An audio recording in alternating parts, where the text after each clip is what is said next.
राज एक छोटे से गांव में रहता था जो हरे भरे खेतों के बीच बसा हुआ था। वो एक किसान का बेटा था, ताकतवर और मेहनती। जिंदगी सादी थी, लेकिन राज के पास एक तोहफा था, एक मुस्कान जो सबसे बुरे दिन को भी रोशन कर सकती थी। बहुत कम होने के बावजूद राज हमेशा हर चीज में अच्छाई देखता था। उसे दूसरों की मदद करने में खुशी मिलती थी और वो एक सकारात्मक भावना की ताकत में विश्वास करता था। गांव वाले अक्सर उससे सलाह लेते थे, उसके आशावादी दृष्टिकोण में सांत्वना पाते थे। राज का मानना था कि खुशी इस बात से नहीं है कि आपके पास क्या है, बल्कि इस बात से है कि आप जीवन की चुनौतियों का सामना कैसे करते हैं।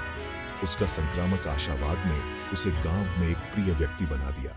मानसून का मौसम आ गया, लेकिन आसमान बेरहमी से साफ रहा। दिन हफ्तों में बदल गए और चिलचिलाती धूप ने सूखी धरती को झुलसा दिया। कभी हरे भरे खेत अब बंजर और फटे पड़े थे। जैसे जैसे पानी के स्रोत कम होने लगे, गांव में चिंता फैल गई। किसान असहाय होकर देखते रहे, क्योंकि उनकी फसलें मुरझा गईं। उनकी उम्मीदें घटते जल स्तर के साथ सूख गईं। प्रकृति की लय के अभ्यस्त ग्रामीणों ने उम्मीद खोनी शुरू कर दी। उनके चेहरे सूखी फटी धरती को दर्शाते थे। गांव में घने कोहरे की तरह भय और निराशा छा गई, उनकी आत्मा को बुझाने की धमकी दे रही थी। हालांकि राज ने निराशा के आगे घुटने टेकने से इनकार कर दिया।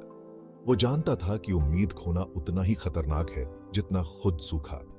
उनका मानना था कि विकट परिस्थितियों में भी हमेशा आशा की एक किरण होती है, आगे बढ़ने का एक रास्ता होता है। उसे अपने दादा के शब्द याद आए, मुश्किल समय नहीं रहता, सख्त इंसान रहता है। ये शब्द उसके भीतर गूंजते रहे, उसे कार्रवाई करने के लिए प्रेरित करते रहे। उसने महसूस किया कि उसे अपने साथी ग्रामीणों के हौसले को बढ़ाने के लिए कुछ करना होगा। राज ने निराशा की बंजर भूमि में आशा के बीज बोने का फैसला किया। वो सभी को उनके भीतर की ताकत और सामूहिक कार्रवाई की शक्ति की याद दिलाता। भाग 4, प्रार्थना और कर्म। राज ने बच्चों को इकट्ठा करके शुरुआत की। उनका मानना था कि उनकी मासूमियत और आस्था पहाड़ भी हिला सकती है। उसने उन्हें बारिश के लिए एक साधारण प्रार्थना सिखाई। उनकी छोटी छोटी आवाजें हर सुबह उम्मीद में एक हो जाती थीं।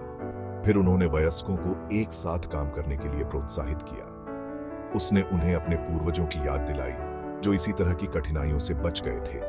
उन्होंने जल संरक्षण के प्रयासों का आयोजन किया, यह सुनिश्चित करते हुए कि कीमती बचे हुए पानी का समान वितरण हो। अटूट आशावाद से प्रेरित उनके अथक प्रयासों से फर्क पड़ने लगा। राज की भावना से प्रेरित होकर ग्रामीणों ने धीरे धीरे अपनी निराशा को दूर करना शुरू कर दिया और उनके प्रयासों में शामिल हो गए। भाग 5, प्रभाव। राज की अटूट सकारात्मकता संक्रामक थी। उसके कार्य हालांकि छोटे थे, लेकिन उनका व्यापक प्रभाव पड़ा। उसे अथक परिश्रम करते देखकर दूसरे लोग अपने अपने तरीके से योगदान करने के लिए प्रेरित हुए। गांव की महिलाओं ने अपने अल्प राशन को बांटना शुरू कर दिया, यह सुनिश्चित करते हुए कि कोई भी बच्चा भूखा न सोए। पुरुषों ने मिलकर अथक परिश्रम से नए कुएं खोदे और पुराने कुओं को मजबूत किया।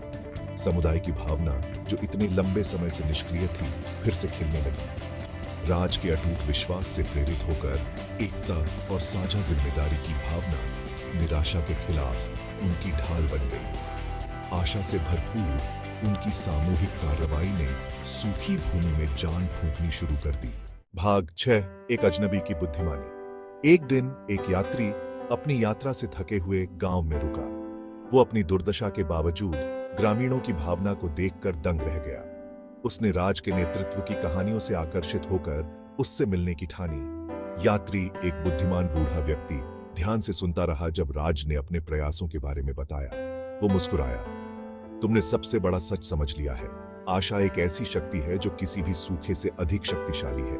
उनके शब्द राज के साथ गूंजते रहे, उनके विश्वास की पुष्टि करते रहे। यात्री अगले दिन चला गया, लेकिन उसके शब्द बने रहे, मानव आत्मा के लचीलेपन और अटूट आशा की शक्ति को प्रतिध्वनित करते रहे, जो गांव के मुस्कुराते हुए दिल राज द्वारा सन्निहित थी।